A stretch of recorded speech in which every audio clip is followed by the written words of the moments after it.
evening. Good evening. Good evening. Testing 1 2. Good evening. Good evening. It's late, 12 o'clock, midnight, but I had to come on, and I wanted to do it live, um, because that's the way I do my shows. But anyway, good evening.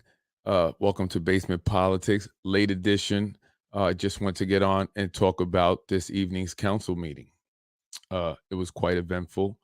In case you didn't get to see it this evening, you can go on to the Facebook page and watch the entire meeting. I'm going to show some of it here in a little bit.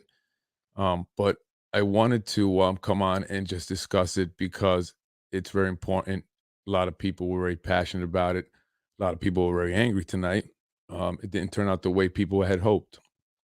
If you don't already know, the vote to overturn the veto, the mayor's veto to override it, was defeated 4-3.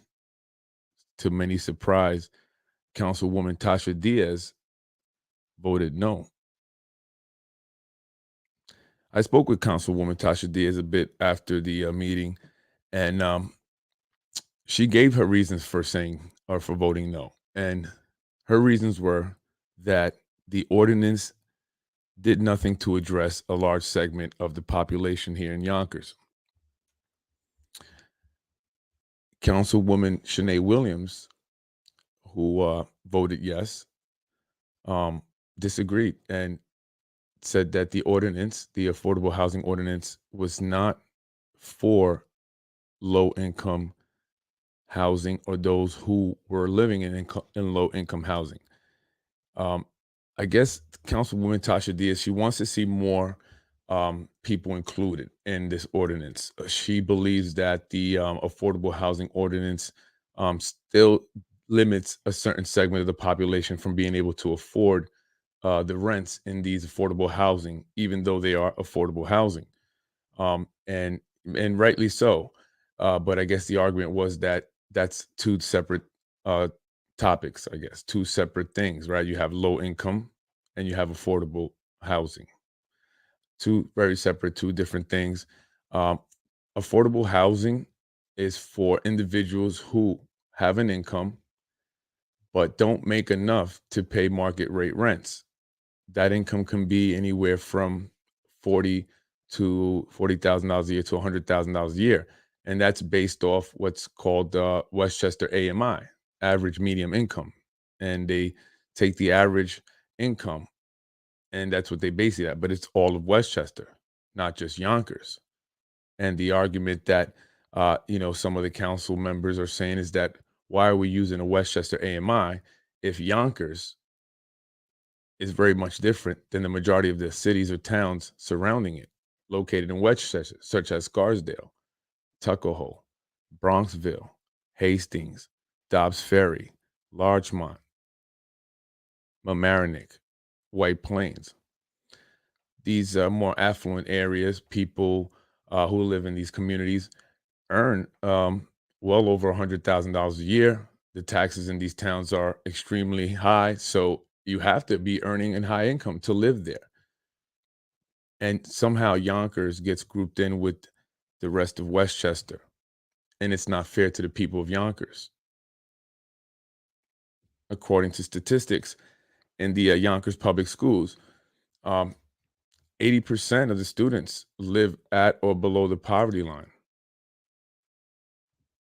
You look at that and you can see the population or the income or the financial status of many of the people who live in Yonkers. So to compare them to people, or to have to, group them in with people who live in Scarsdale, where you can't buy anything there for less than $1 million, is not fair.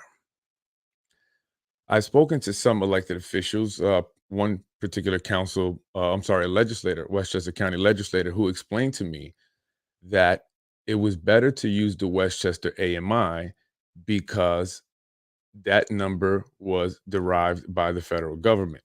Whereas if it were to be changed to a Yonkers AMI, then it would be at the mercy of whoever was elected, and then it could fall into, I guess, the hands of the wrong people, right? And they could use that in a way to benefit the developers ultimately in the end, right?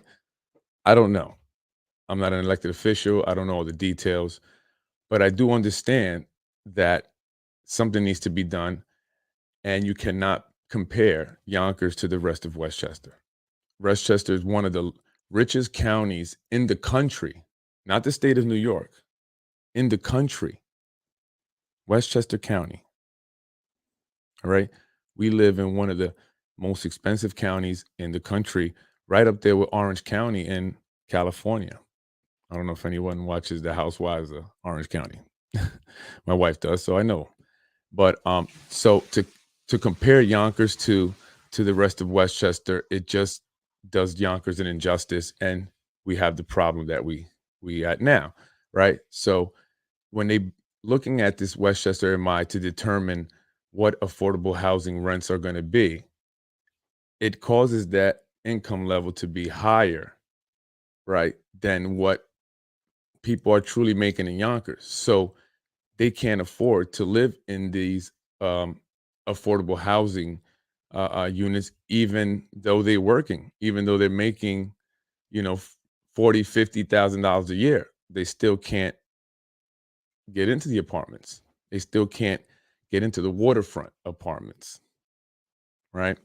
So I don't know. I mean, I understand both sides. I do really understand what Councilwoman Tasha Diaz was saying. I mean, there are a lot of people that need housing, and there are a lot of people that need housing that aren't making even $20,000 a year, right? And I also agree that many of the housing we have now need to be renovated, need to be improved, need to be updated. We have a lot of buildings now, but we also do need more. We need more affordable housing, not just market rate developments and not just increasing the ordinance to 20%. That's a start, and that's just one tool, I guess, or one strategy or one way to kind of address the problem. But we need more affordable housing developments, complete buildings. I like Shanae Williams when she said she wanted to see mixed income developments. I think that's great. I think that's great. I think that allows for people to, really get to know different people, and experience different things, and just makes for, more diversity, instead of just kind of saying, okay, you're low income, you have to be here, you all have to be together, and we don't want to hear nothing from you guys. Stay quiet. Right? Seems like that's what they want to do more so than kind of really breed diversity and also help improve the lives of those who are living at the poverty line or below. Right? I think that when you surround yourself with different people, that also helps you improve yourself. I think that was one benefit for me in my life, being around other people who had other experiences, people who were at higher income levels who can show me things that I've never seen before. Um, so I love that idea, and I want to, say thank you to Councilwoman Shanae Williams for fighting for the people. Uh, you know, Now Councilwoman Tasha Diaz, you know, um, look, I see her out there. I see her in the community. Her constituents are very much in need. She does represent a district, that's I would say at the poverty, majority of the people there are probably living at the poverty or below poverty line. Um, I'm not sure why she would not want to see the ordinance increased. It's a start. I'm not sure why she made it appear that she was for it and that she did not vote for it. I don't know. Maybe I misunderstood what she said. So, Tasha, Councilwoman Tasha Diaz, I would love again extend another invitation on the show. I would love to have you on so we can kind of clear that up. I think a lot of people would love to understand why it is that you changed your mind. People felt that all you had to do was just do what you guys did back in June, right? Do what you did back in June. I don't know. I have my opinion. I think everybody was playing politics. I think some people voted yes back in June because it was election season. Um, I think some people, a few more than one, a few people are playing the game of politics. Rubal was surprised. Rubal, who was surprised? I mean, I was more surprised when he voted yes. I knew that was all about elections, right? So when he voted no this time, that was no surprise. He's a Republican. He wrote it with the Republic. Oh no, I'm sorry. He's a Democrat. I forget. I forget. No, he voted with the Republicans, Moranti and Breen. So you can get confused sometimes there. But that was no surprise, and I think that we saw that coming. So he got booed. He got booed. They booed you, Rubo. You weren't the only one that voted no, but you were the only one that got booed. Why is that? So, it was very interesting meeting, I should say. So I just want to play a little bit of it. So let's go to the film, to the tape.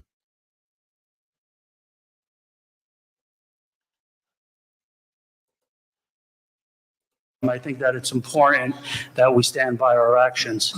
As we have seen, we've had speakers this evening, we've had speakers at the last meeting, and we've had speakers beforehand. Affordable housing is a fundamental human right. We not only do we say that, we have to back it up with our actions. Yonkers is not unique. There's an affordable housing crisis, not just in this city, in New York State, Westchester County. We have ample information. This law that we voted on 5-2. What a lot of people may not realize is that Mike Cater, City Council President Mike Cater, actually drafted the new city housing, affordable housing ordinance. He was the first one to draft it. So, and then it was passed over to Shanae Williams, where she made some revisions, and then it was presented, and then Tasha Diaz was supporting it from the beginning, right? I think she was a bit upset because she wasn't at the revision process. I don't know. Again, I would love to have her come on and have some clarity. So let's go to some of the comments. Tasha knows she's sold out and was trying to yell her position. No one believes her. They used her, and when they are done, they will throw her out like trash. I mean, it is disappointing, and it does make you ask, why? So again, I would love for Councilwoman Tasha Diaz to come on the show. Let's have some clarity. Again, speak to folks, the residents. Many people are mad, although she did get applause. She did get applause. Maybe people misunderstood what she was saying.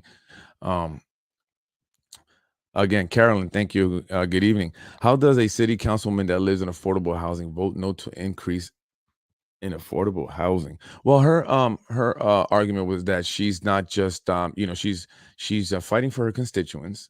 Many of them cannot afford to live in so-called affordable housing. What she's looking for is maybe an increase in vouchers, more programs, for her constituents, because she feels that they are just not qualifying for them. They are applying for the affordable housing apartments, but they're not getting approved. One woman I spoke to after the meeting, she said that she was actually called in, she was approved, and then when she went to sit down with the paperwork, they said, "Oh, wait a minute, actually, you know what, you don't qualify." So I don't know what the details of that. It's just relaying what I was told, or the story that I was told by this woman. You know, I, I don't know. I really don't know the story there. I think the most upsetting part is that the administrator manipulates people to get what they want. They gave her that narrative. I had hope, but they definitely offered her something. I hope it comes out. Well, that's a pretty strong accusation. Look, it's strange. It's very strange. It's definitely a strong accusation. However, we don't know why. I don't know why, but it definitely, again, would love to hear why.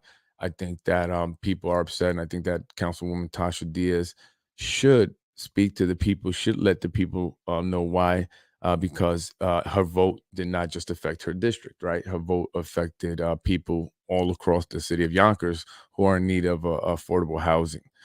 So I think that some explanation is owed as to why her vote changed, right? They took Cater out because they could not control him. He was for the people. Yeah, there's a lot of talk that Mike Cater was, he was targeted. He was targeted because he was going to be a strong candidate, a viable candidate for the mayor position. And there are some people that just do not want to see Mike Cater mayor, or do not want to compete against the city council president, because they weren't going to win. Maybe, I don't know. But from what I hear from the talks, there was a lot of interested parties in having the city council president, out of politics, right? It'll be that much harder to become mayor after losing the city council, the reelection. Can he do it? Can he still win? It's a possibility. I think he can still win, but I don't know anything. But I think he can still win. I think look, I think if he addresses what happened, he definitely has to, speak on the allegations that were brought before the council, which personally I think were nonsense, and he has his reasons for why he's approaching it and dealing with it in the manner that he's doing it, and hopefully I think that he'll have a positive outcome. I think, though, however, that he has a good chance at becoming mayor still. I think that he needs to, address those allegations, show that it was a bunch of nothing, big nothing burger, as I like to say, and that, he has nothing to hide. And I think that he also has to address and put out there what was done, what was done during the primaries in terms of the mailing and the robocalls and, all the attacks that were, aimed at his family, neighbors and people that were close to him. So I think that if in doing that, and showing the people, because I think we're coming to a point where people want more transparency. And I think a lot of people are really starting to push for that transparency. There are a lot of people that are, just about fed up with the way things are going. But I also think that they're realizing that no action is not the right action, right? We need to do some action. We need to start to speak out. We need to come together. And I think that we need to address the obvious, right? Point the elephant out in the room and start to come with facts, right? Start to understand this more. Start to come to city council meetings. It was great to see the chambers full of people really passionate about what's going on. And, I think it's great. And that's why I wanted to come on and talk about it. So I wanted to show a little bit more of the video there, specifically where Tasha Diaz, Nation. Thank you. To share them, if that's okay. Actually, Thank you. So for that reason, We're I'll be gonna, supporting the motion to reconsider. well, as I said, Mike Cater was the one that drafted the original or new city ordinance, affordable housing ordinance. So it's no surprise that he would vote yes. Let's hear Mr. Rubo, Councilman Rubo for the 4th District, what he has to say. Councilman Rubo. Thank you, Council President. I'm sorry I didn't buzz in earlier. I thought we were going to vote on the motion first before comments. Do you want to? Procedure, that way you know, Councilman Rubo. There's a motion to reconsider. I open up the floor as I always do. Sure. And then if this motion to reconsider passes, then there'll be a second vote. If this motion to reconsider doesn't pass, then the second vote. Right. I just thought we were going to vote on the motion first, but I'm okay. As long as you're okay with me giving my comments now, I'm more than happy to give the share comments them, if that's okay. Yes. The comments on the motion to reconsider? Correct. Yeah. Floor is Thank yours, you. sir. Thank you, Council President.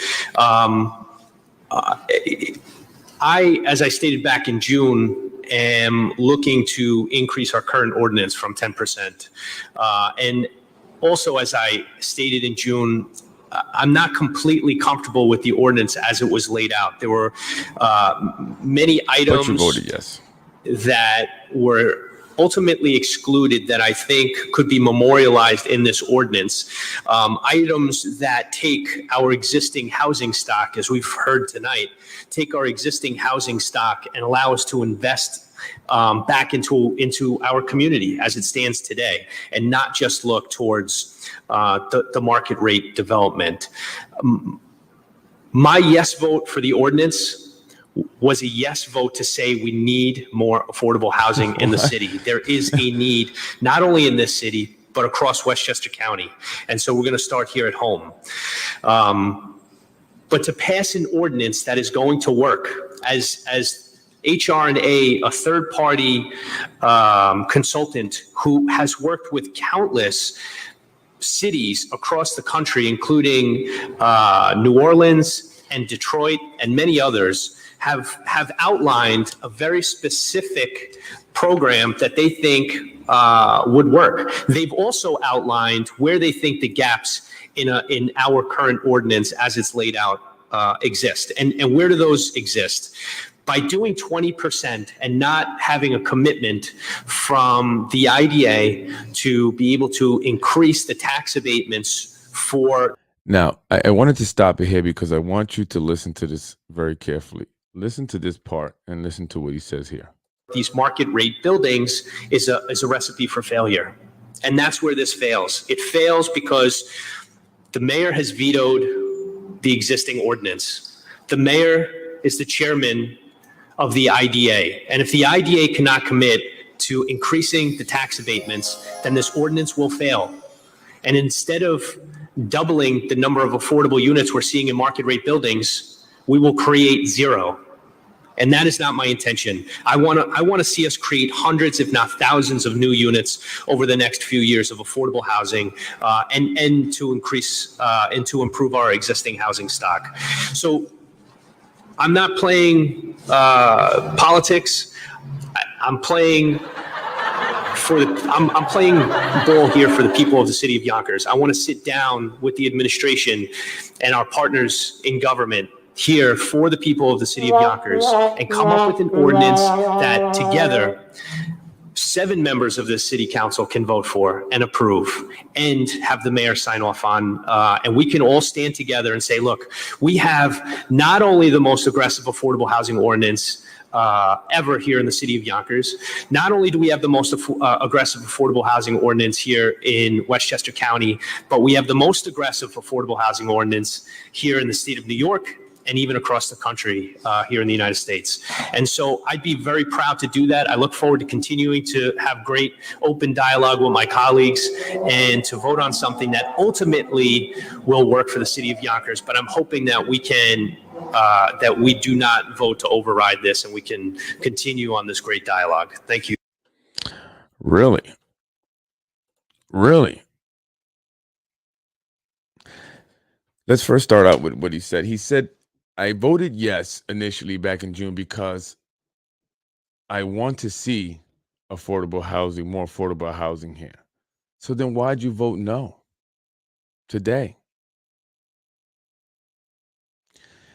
He said a bunch of stuff about the study. You know, I guess he was using that as an excuse why he's voting no. I looked at the study. It's not feasible. It says this, that, and the third. But he said one important thing. The primary point I got out of that, it was that if we vote to overturn it, or in order for us to have 20%, we would need the partnership, or we would need the cooperation of the YIDA, the Yonkers Industrial Development Agency. And he said the mayor who vetoed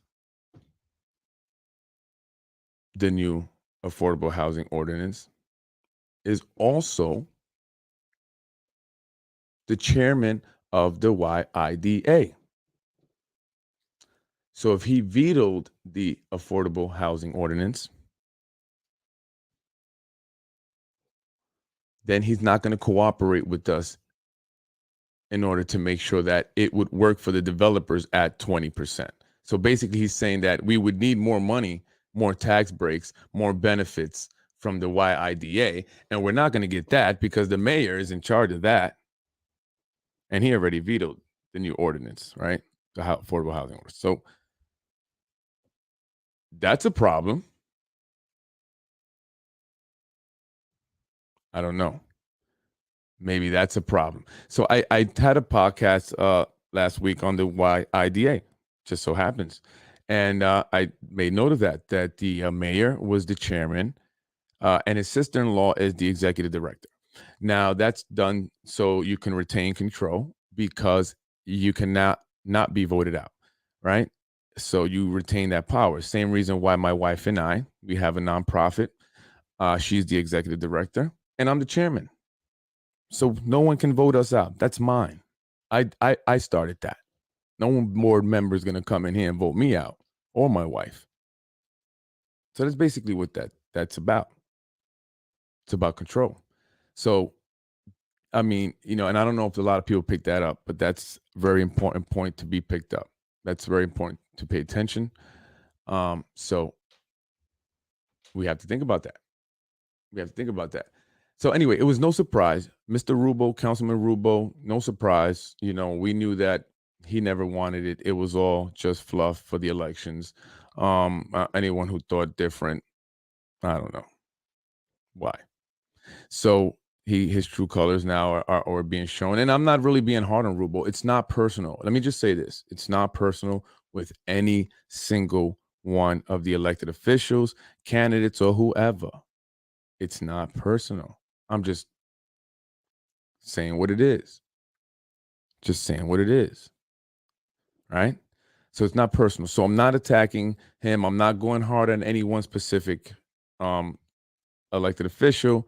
Listen, you the guys, your actions speak louder than words, right? I just amplify your actions, right? I'm this loudspeaker. So that was no surprise with Rubo, but Tasha Diaz, again, that was very much a surprise. But I had a conversation and, I did have some audio footage from after the meeting with Tasha Diaz. I will put that out tomorrow. She is kind of explaining herself, I guess, but I will definitely, again, inviting her to come on the show so she can be more clear because a lot of people are upset. They want to know why you change your vote, especially because your constituents, not all, but many of them are qualified for affordable housing and are in need of affordable housing. You also live in affordable housing. Why would you vote no? Makes no sense, right? Well, let's hear our explanation here at the meeting. Just play it here for you guys here. Thank you, City Council President. I have a lot to say tonight regarding this ordinance. Yes, I am in support of affordable housing, but what is affordable housing? I look around this room. I am the face of affordable housing. Okay, when this ordinance was put into place, I never got a seat at the table to speak for the people that I represent, the people that are here today that said that they are living in conditions that need to be fixed. So while we're looking to bring in developers, we are not revitalizing and fixing what we have here in the city. This is why we are losing the people that were born and raised in this city. Because why? They are being counted out. This is a problem. This ordinance was smoke and mirrors. I don't play party politics and I don't play politics at all. I play to bat for the people that I represent. And this ordinance, the people that I represent on Carroll Avenue, on Bruce, on Saratoga will be left out of this ordinance. So with that being said, if everybody in this room has a heart to say we are leaving people behind, they will reconsider making sure that this ordinance is inclusive. When I say inclusive, we have forgotten our veterans. We have forgotten our seniors, the people that I visit on a weekly basis. We have forgotten single mothers. We've forgotten those people. Why are they left behind? That is the question we should be asking. And this ordinance leaves this behind. And when I got voted in, I promised the people that sat there and voted for me that I will fight to make sure that everything that they want and they need will be brought to them. And it does not include them in this ordinance. This ordinance needs to be redone and needs to be relooked, and they need to go out into the community and listen to the voices. The voices that spoke here today that need more Section 8 vouchers to be able to get into this quote unquote affordable housing that you have proposed here. Okay, we need to increase the value of our affordable housing. And that is not introduced into this ordinance. So that, with that being said, we need to vote on this tonight and wait to make sure that everybody's voice is being heard, because it's not being heard in this ordinance that is sitting in front of me today. Thank you, Count. Well, very impassioned speech. I would say that. Very passionate, very impassioned. What do you think? What do you think?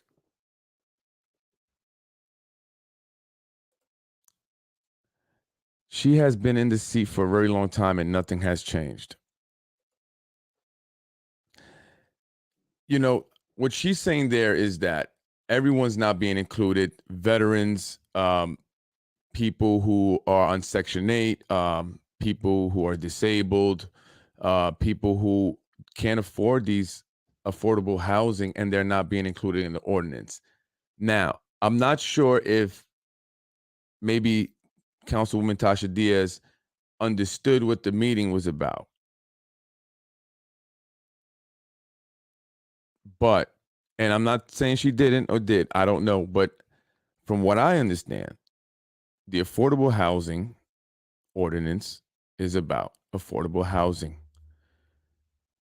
As mentioned, we can make amendments, or not we, I like to say the word we, but amendments can be made to include specific individuals at a later date, but we need to take a step forward. And as it stands now, we have moved nowhere. What was the strategy there? If you are for the people, if you are for your constituents and the city of Yonkers, what was your strategy there?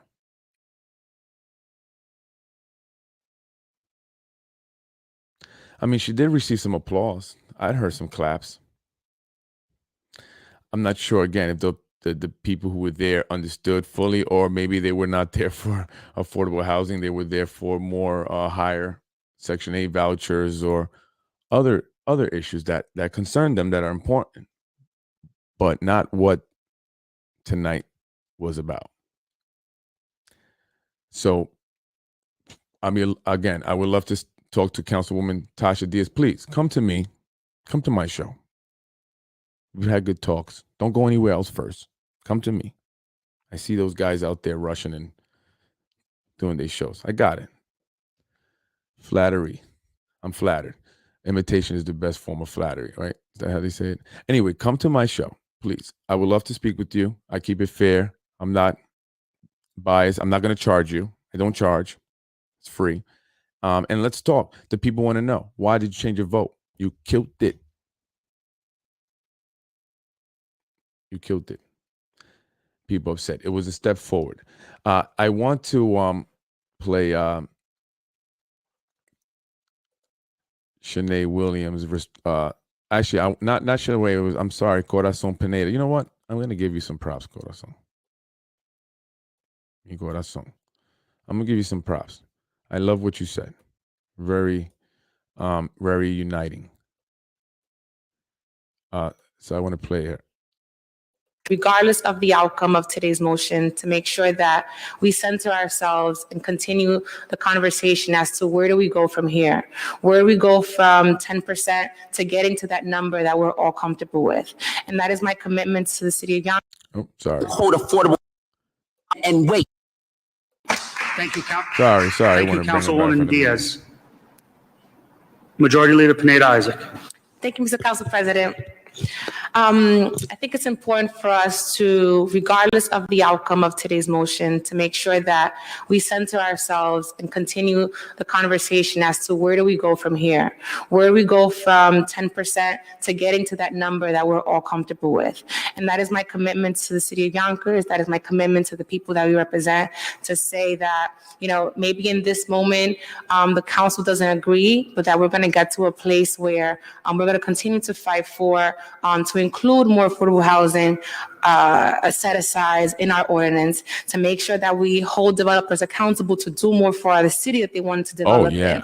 And in I like to see addition to that, to do supplemental programs that that includes so many different other groups of people, income levels, different categories. So I think it's important for us to not lose Councilwoman sight Tasha Diaz nodding her head.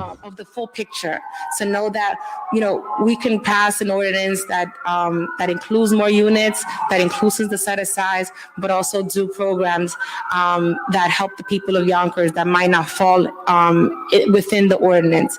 But I think that whatever happens today, we have to remember that as a body, it is still our responsibility to come together, to come to some agreement, so that we can move forward and pass something that people are excited about, are happy about, and understand that we care about moving this forward. And we might not be where we started at the original proposal, but that we are committed to doing more. And that's my commitment today. So I like what she had to say. Very political, but it was good. It was very uniting. You know, she's basically saying, you know, listen, you know, we definitely want to include the individuals that Councilwoman Tasha Diaz spoke about. We cannot forget about them, and we want to make sure that we work at some point to include everyone in the city of Yonkers. You know, but, you know, we definitely want to take a step forward, and we definitely want to get to an agreement where people can be happy, and then we can, you know, from there, only continue going up. It's only up from there. And I like that. Councilwoman Pineda Isaac, you see, I give you props. It's not personal. So I like that. I think you were very well spoken. I think you spoke the best, actually, out of no diss to anybody else, but I like what you actually said. I like your message. And I like to hear more things like that. I think it was great. So kudos, Councilwoman Pineda Isaac. Good job. It was great. And now I want to get to some more exciting stuff. Some of the exciting stuff that that took place tonight at the council meeting. Bear with me here.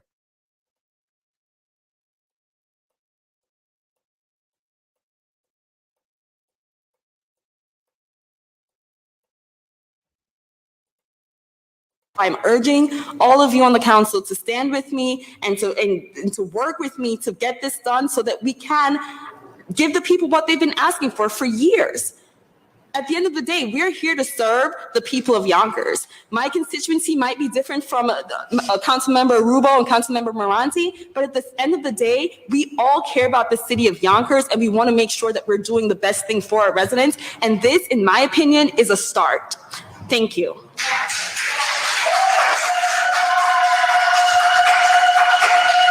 Thank you, Did you hear that in the background? Councilwoman Williams. Councilwoman Diaz. Yes, I disagree with what was just stated, for the simple fact that she just admitted that you could apply all you want. We have people that sat here and said they applied. They haven't gotten a call back. Like I said, political games that are being played. You can apply all you want. Are they getting the call back? No, they're not. Okay, you said 20% of 100 units. What if they don't build 100? What if they want to stop at 80? So what, they don't get part of that 20%?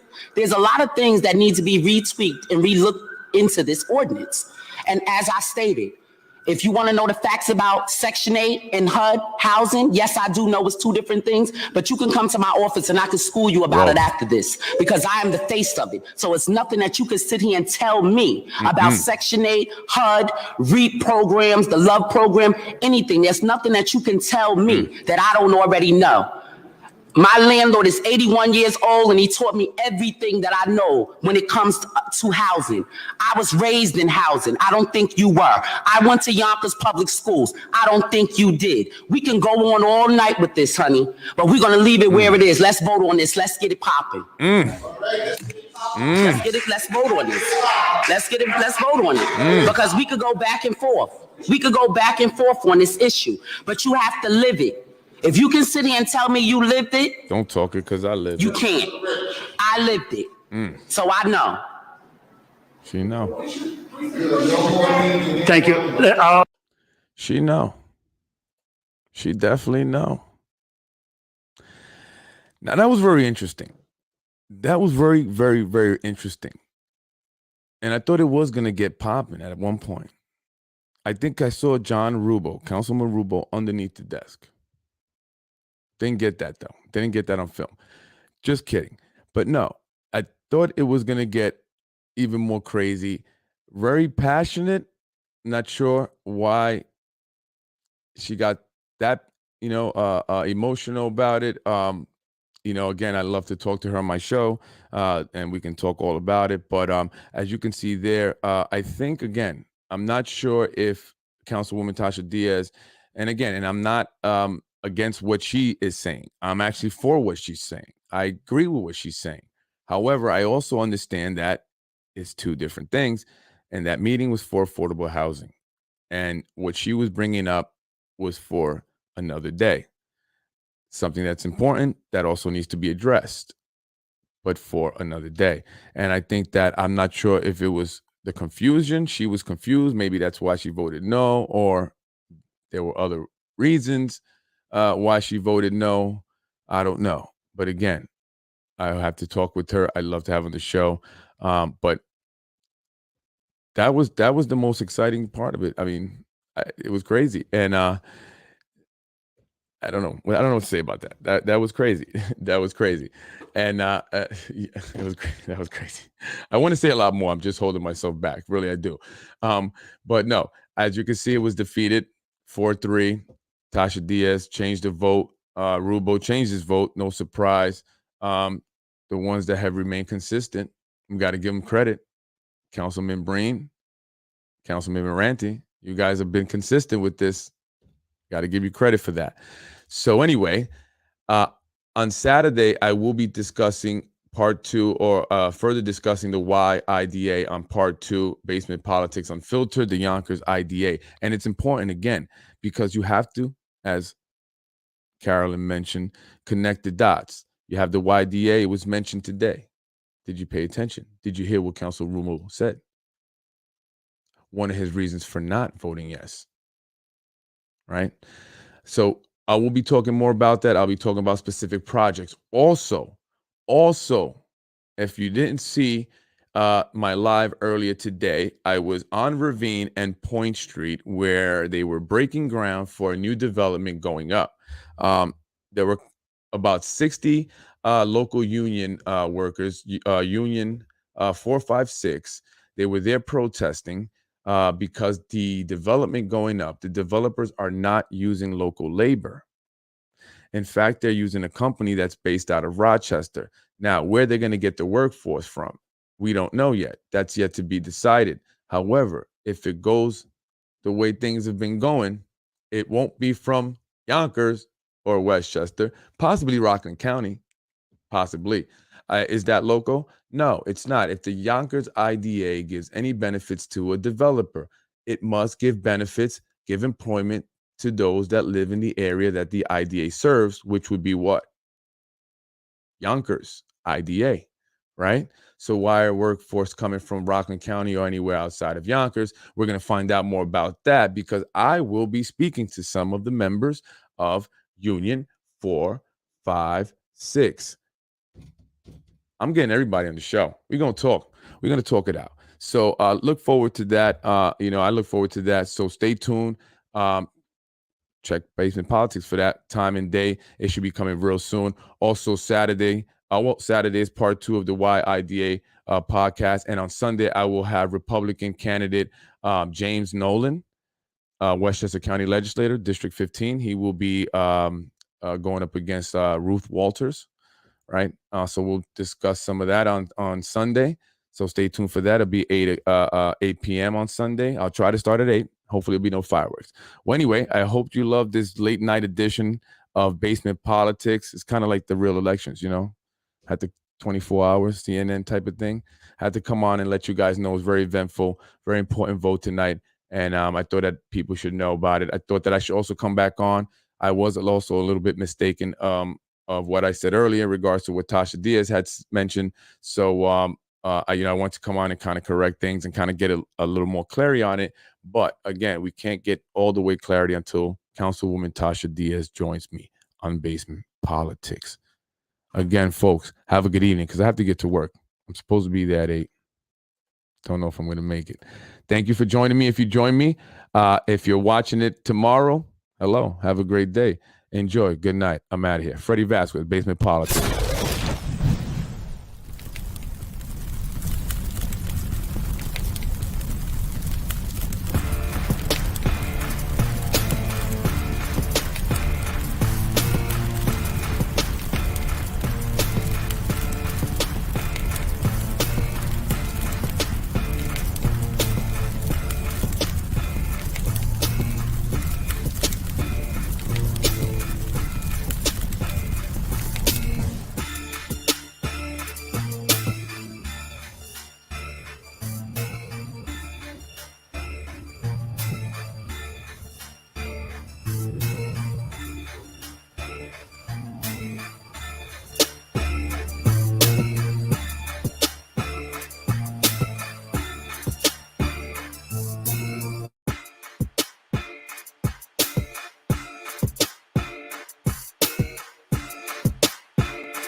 You're watching Basement Politics on my dad, Freddie Vasquez.